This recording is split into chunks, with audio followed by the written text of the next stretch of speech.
Шарпланина е пребогата со лековити билки, но опстанокот на многу видови е доведен во опасност поради неконтролираното собирање, сметаат познавачите.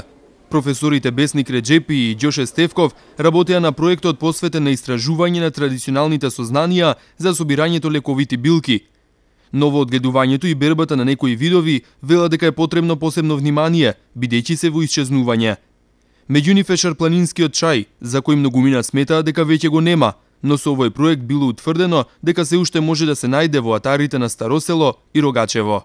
Беа утврдени 70 видови кои спаѓаат во 35 фамилии кои што се употребуваат во етнотерапија. Но има тука еден битен елемент, тоа е дека од Балканот, со децени се експортирале лековите растенија во така наречениот хербален европски пазар.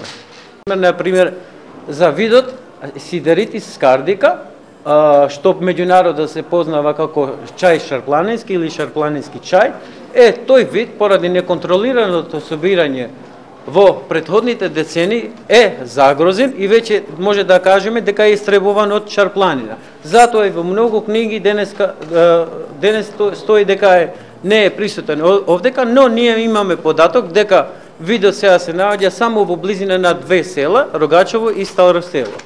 Македонија спрема површината, споредено со Европа, дека е само 0,25%.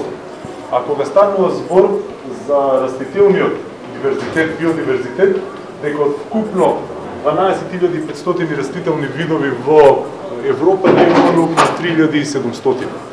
А кога станува збор за лековити растенија, од 1.200 лековити растенија, кои што се користат 1.300 во Европа, околу 700 растенија ги имаме кај нас, или 54% од сите лековити растенија што значи дека сме ние доста богати, но мораме да се фокусираме на одржливото собирање, одржливото искористување и да се префрлиме се повеќе кон култивација на овие автохтони видови на лековити растенија.